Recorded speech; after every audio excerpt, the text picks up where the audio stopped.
हाय। Last episode में हमने ये डिस्कस किया कि हम कैसे स्वॉट एनालिसिस और पोर्टर्स 5 फोर्सेस की मदद से किसी भी इंडस्ट्री को एनालाइज कर सकते हैं। अब जब हमने सारी बेसिक्स कवर कर लिए हैं तो आज के इस एपिसोड में हम फाइनली उस क्वेश्चन का जवाब देंगे जिसके लिए प्रॉबेबली आप में से बहुत सारे लोग इस कोर्स में इंटरेस्टेड थे। जी हाँ, आज हम ये डिस्कस करेंगे कि आखिर आप अपना फर्स्ट स्टॉक कैसे पिक करें।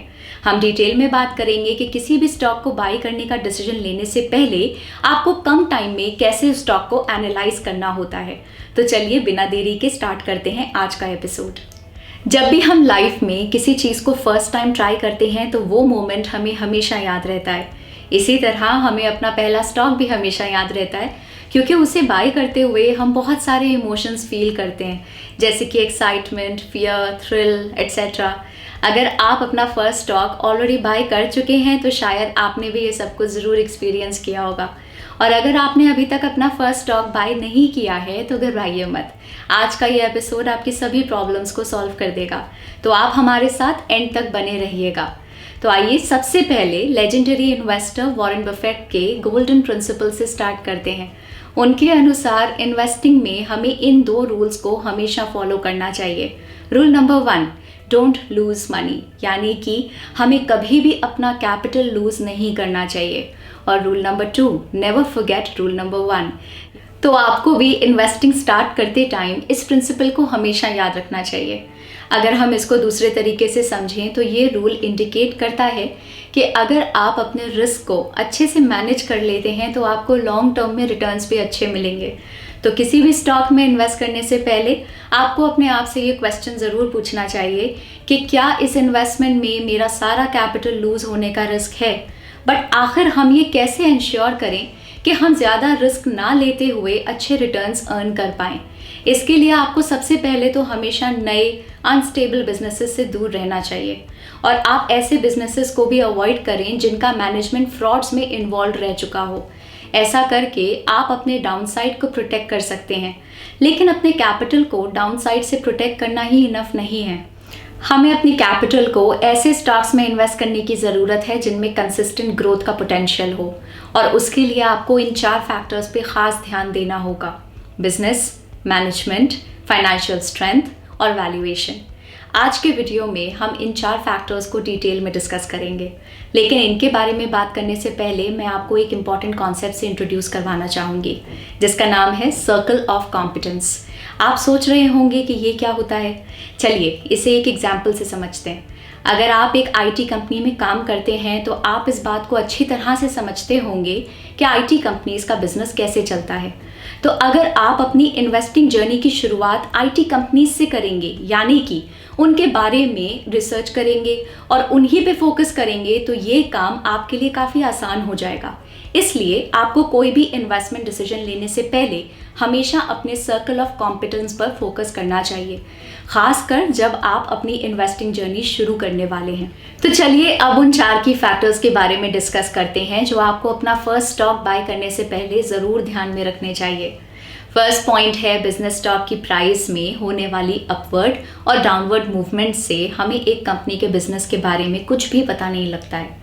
एक बिजनेस को एनालाइज करते टाइम आपको खुद से ये सवाल करने चाहिए: ए, क्या मैं कंपनी के बिजनेस को अच्छे से समझ सकती हूँ? फॉर एग्जाम्पल, अगर आप किसी बैंक या फाइनेंशियल इंस्टीट्यूशन के बिजनेस मॉडल को अच्छे से नहीं समझ पा रहे हैं तो यही बेटर रहेगा कि आप उस स्टॉक को अवॉइड करें, क्योंकि जब भी कभी मार्केट वॉलेटाइल होगी तो आप उस स्टॉक को होल्ड करने का पेशेंस और कॉन्फिडेंस लूज कर देंगे। बी, फिर आप ये चेक करिए कि क्या इस कंपनी और इंडस्ट्री में सेल्स और प्रॉफिट्स की कंसिस्टेंट ग्रोथ हो रही है। चाहे कोई कंपनी कितनी भी अच्छी क्यों ना हो, बट अगर इसकी इंडस्ट्री में पोटेंशियल नहीं है तो अच्छी कंपनीज के लिए भी ग्रो करना डिफिकल्ट हो जाता है। इसका एक अच्छा एग्जाम्पल है रियल एस्टेट सेक्टर, जिसने 2013 से 2020 के बीच में ज़्यादा अच्छा परफॉर्म नहीं किया। सी, इसके बाद आप ये देखें कि कंपनी के प्रोडक्ट्स सर्विसेज की मार्केट में कैसी डिमांड है। जनरली कंज्यूमर प्रोडक्ट्स की डिमांड के बारे में पता लगाना इजी रहता है क्योंकि वो हमारी और आपकी डेली लाइफ में यूज़ होते हैं। लेकिन अगर एक कंपनी किसी नीश प्रोडक्ट या सर्विस में इन्वॉल्व है तो उसके लिए आपको डिटेल रिसर्च करने की ज़रूरत पड़ सकती है। डी, नेक्स्ट, अब ये आपको एनालाइज करना है कि क्या कंपनी के प्रोडक्ट्स सर्विसेज अगले एक डेकेड में भी अच्छी ग्रोथ शो कर पाएंगे? अगर किसी कंपनी के प्रोडक्ट्स या सर्विसेज की लॉन्ग टर्म ग्रोथ के बारे में आपका व्यू पॉजिटिव नहीं है तो आपको उस स्टॉक को अवॉइड करना चाहिए।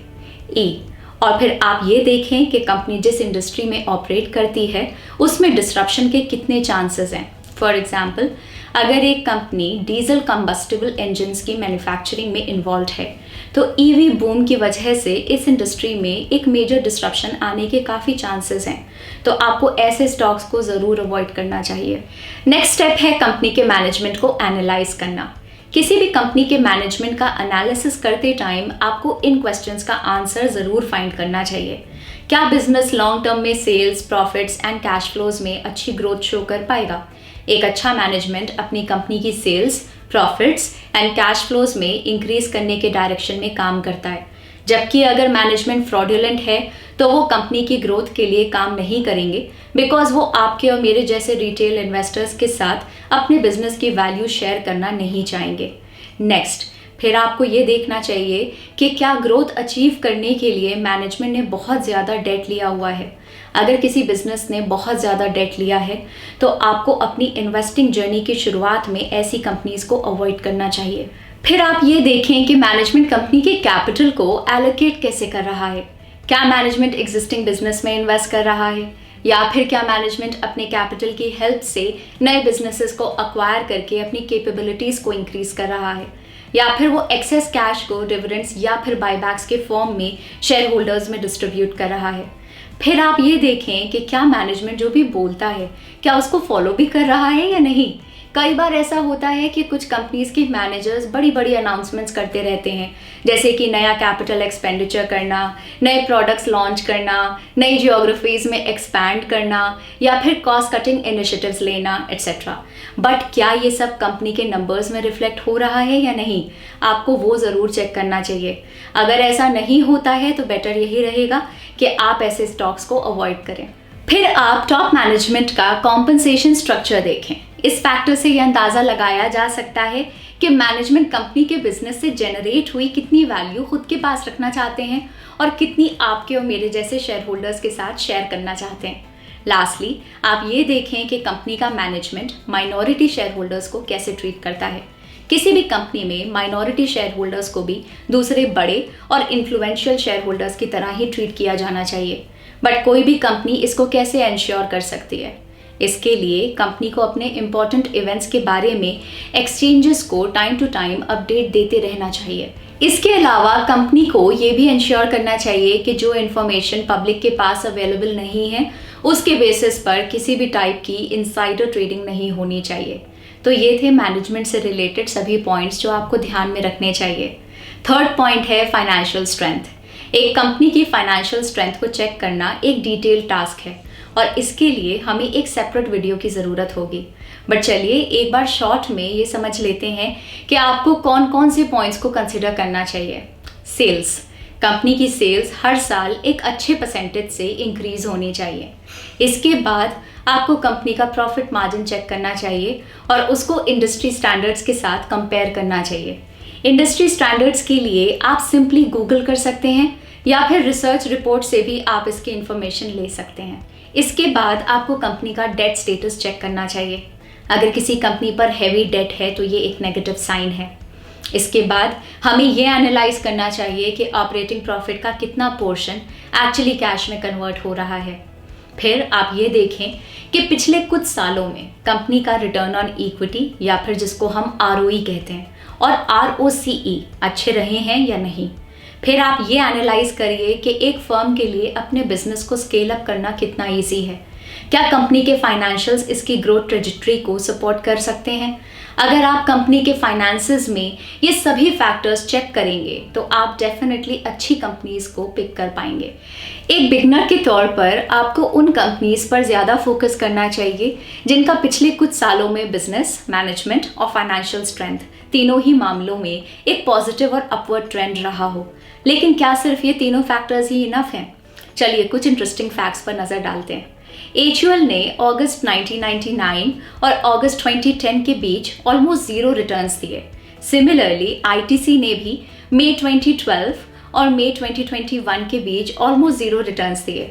अब आपके मन में ये सवाल आ रहा होगा कि बिजनेस, मैनेजमेंट और फाइनेंशियल स्ट्रेंथ के मामले में तो इन दोनों कंपनीज का ट्रैक रिकॉर्ड अच्छा रहा है, फिर भी इस पीरियड में इनके रिटर्न्स अच्छे क्यों नहीं रहे। यही सवाल है जो फाइनल और एक बहुत ही इम्पॉर्टेंट फैक्टर की ओर ले जाता है, और वो है वैल्यूएशन। किसी भी कंपनी को वैल्यू करने के लिए सबसे ज़्यादा यूज़ होने वाला रेशियो है प्राइस अर्निंग रेशियो, यानी कि पीई रेशियो।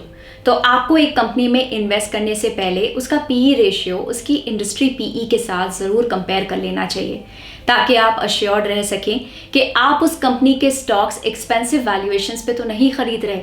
लेकिन आपको ये हमेशा ध्यान में रखना चाहिए कि पीई रेशियो इन सभी फैक्टर्स पे डिपेंड करता है, जैसे कि कंपनी की long term earning visibility, earnings growth potential, ROE यानी कि return on equity, debt, markets view on the industry यानी कि मार्केट इस इंडस्ट्री को कितना वैल्यू करती है। अगर कोई बिजनेस इन 5 पैरामीटर्स के बेसिस पर अच्छा परफॉर्म करता है तो उसका स्टॉक भी मोस्ट केसेस में हाई पीई रेशियो पे ट्रेड कर रहा होगा। इसलिए किसी स्टॉक को उसके हाई पीई की वजह से अवॉइड करना हमेशा एक अच्छा डिसीजन नहीं होता। बस पीई रेशियो देख के आपको एक आइडिया मिलेगा कि क्या स्टॉक एक रीजनेबल वैल्यू पे ट्रेड कर रहा है या नहीं, ताकि आपके पास एक सेफ्टी मार्जिन रहे। तो इसी के साथ हम आज के इस एपिसोड के एंड पे आ गए हैं। अगर हम समराइज करें तो आपको अपना फर्स्ट स्टॉक बाय करने से पहले इन स्टेप्स को फॉलो करना चाहिए। सबसे पहले एक ऐसा स्टॉक आप खरीदें जिसके बिजनेस को आप समझते हैं, यानी कि आप अपने सर्कल ऑफ कॉम्पिटेंस पे ही फोकस करें। उसके बाद कंपनी के बिजनेस मॉडल की स्ट्रेंथ को चेक करें। फिर थर्ड स्टेप में आप मैनेजमेंट की क्वालिटी को एनालाइज करें। उसके बाद आप कंपनी की फाइनेंशियल स्ट्रेंथ को चेक करें, और फिर फाइनली आप ये देखें कि वो स्टॉक आपको रीजनेबल वैल्यू पे मिल रहा है या नहीं। तो अब आप अच्छे से ये समझ चुके होंगे कि स्टॉक्स का सिलेक्शन कैसे किया जाता है। लेकिन अभी भी एक ऐसा क्रिटिकल टॉपिक है जो हमने डिस्कस नहीं किया है। जब भी आप किसी कंपनी को एनालाइज करते हैं तो उसमें रेड फ्लैग्स को आइडेंटिफाई करना भी बहुत ज़रूरी होता है। इससे हमें ये समझने में हेल्प मिलेगी कि हमें कौन से स्टॉक्स को अवॉइड करना चाहिए।